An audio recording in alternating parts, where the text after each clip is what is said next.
오늘은 카리클라 이후 선군과 폭군에 대한 이야기입니다. 가장 위대했던 황제였던 아우구스투스의 뒤를 이은 무능한 티베리우스가 카리클라의 시대가 저물고 카리클라의 숙부인 클라우디우스가 황제에 오릅니다. 숙부인 클라우디우스는 소아마비 증세로 잘 걷지도 말도 더듬었지만 그는 정치와 외교와 타고난 능력을 발휘했습니다. 귀족의 재정을 10년 이상 담당했던 능력 있는 해방 노예를 과감히 기용했고 처음으로 영국 땅인 브리타니아 정벌과 트라키아, 즉 지금의 불가리아를 정복합니다. 도로 위로 깨끗한 물이 지나가게 하는 수도교를 건설하고 모든 길은 로마로 통한다라는 말이 회자되는 최초의 고속도로인 아피아 가도를 놓게 되죠. 그러나 그에게도 고민은 역시 바로 후계자, 아내와 후계자 문제였습니다. 세 번째 부인으로 들인 메살리나는 사치가 심하고 과다 성욕자로서 너무 방탕하여 매춘 행위를 저지르는 성추문을 달고 살았으며 결국은 처형됩니다. 그리고 카리클라의 누이 동생 중 첫째인 아그리피나를 네 번째 부인으로 맞이합니다. 근데 이 아그리피나는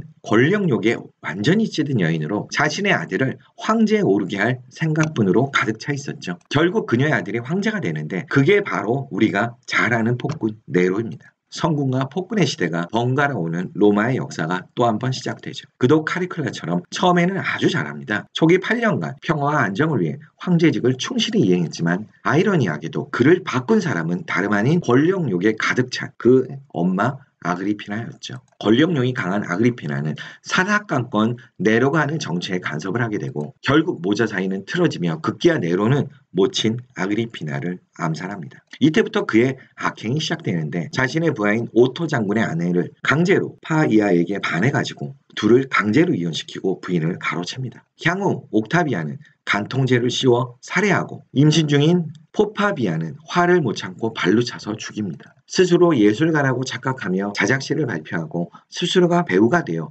영국 무대에 오르게 되죠. 네로가 황제로 즉위한 지 10년이 되던 해 로마에는 큰 화재가 발생하는데 밝혀진 역사적 사실로는 네로는 사실 로마를 방어하지 않았습니다. 사실 코바디스라는 영화에서처럼 자신의 시상을 위해 방화를 저질르고 그 죄를 그리스도에게 뒤집어 씌웠다는 이야기는 허구인 것이죠. 오히려 그가 역사적으로 지탄받았고 로마 시민들로부터 지탄받았던 것은 불탄 로마시를 복구하는 대신에 이 방화를 계기로 오히려 자신을 위한 아름다운 벽화로 꾸민 150개의 방과 화려한 인공호수로 꾸며진 황금 궁전을 지었다는 사실 때문이죠. 이때 갈리아 반란에 이어 에스파냐 반란이 일어났는데 에스파냐 반란을 진압한 갈바 총독이 원로원 사이에서는 황제로 추대되고 근위대마저 네로에게 등을 돌리자 네로는 결국 자살로 생을 마감합니다. 그 후 1년 동안 황제가 4번이나 바뀌는 극심한 혼란기를 맞이하며 로마는 로마인끼리 다시 피를 흘리는 내전의 상황으로 빠지게 됩니다. 이때 이런 빅을 끝낸 사람은 최초의 평민 출신 베시파시아누스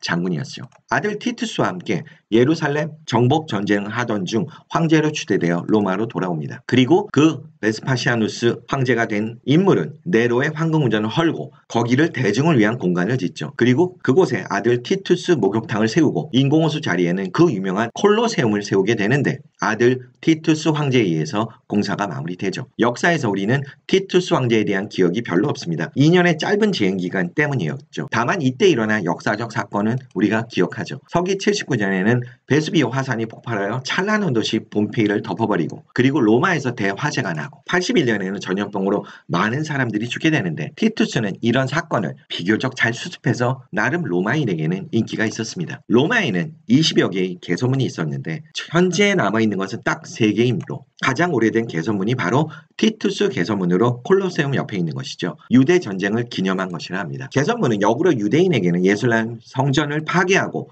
유대인을 학살한 증오의 대상이 되는 상징물로 남아있기도 하죠. 베스파시아누스의 첫째 티투스를 이어 둘째인 도미티아누스가 황제에 올라서 나름 성실하고 재정을 잘했지만 너무도 독단적이어서 결국 원로원 사이에서 암살당하고 말죠. 이를 이어 원로원 출신의 의원 네르바가 황제로 추대되는데 네르바 이후 로마는 제2의 전성기인 오현제 시대를 시작하게 되죠. 5명의 현명한 황제를 칭하는 오현제, 네르바, 트라야누스, 하드리아누스, 안토니누스 피우스, 그리고 마르쿠스 아우렐리우스. 오늘은 선왕인 클라우디우스와 폭군인 네로의 이야기로 로마의 이야기를 마치고자 합니다. 감사합니다.